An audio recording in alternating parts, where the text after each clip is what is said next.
Hey guys, welcome to JSpeak. We're going to cover a couple questions today. So there's been a lot of chit chatter about the Marshall Origin 50, and I compared the Friedman Dirty Shirley to the Origin 50 as well as the small box.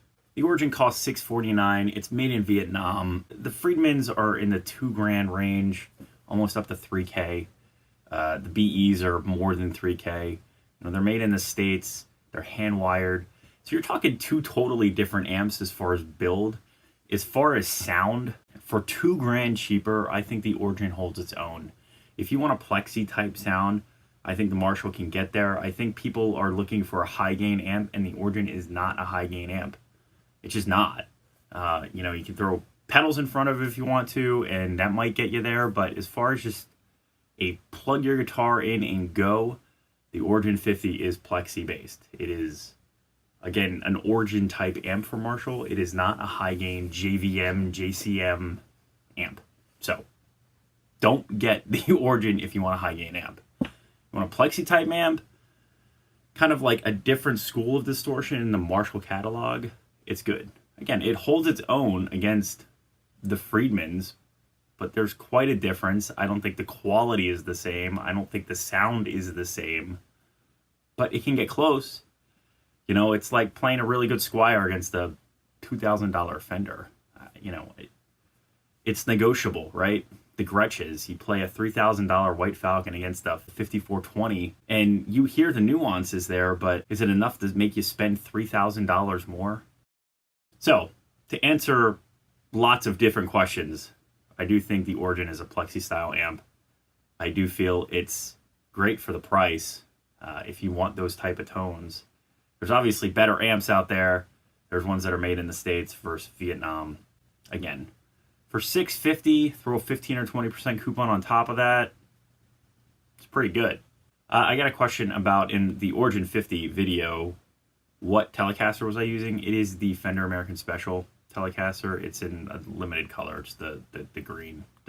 It's either Sherwood green metallic or green metallic, but really cool guitar, and I really like those Texas single coil pickups.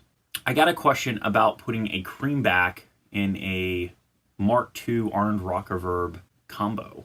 If you've been watching some of the videos lately, I replaced in my Orange 212 closed back cab. I have the stock V30, but I also have a Celestion Creamback 65M on the other side, and I really like the blend of the two. It takes some of the harshness and thinness out of the V30 and puts back some more like thicky growly stuff. I really like the combination of both of those speakers. I think it does that cab a lot better than the stock. And actually this top one, I put a G12H30 and I have an H75 Creamback in there too. So I've got kind of a mix of speakers going on lately. I did a bunch of speaker comparisons and I really liked how it sounds. So I suggest you check out those speaker comparisons. That might help. But I did have a Mark II. I got rid of it after I got the Mark III. I think the Mark III, the channel 2 is almost identical.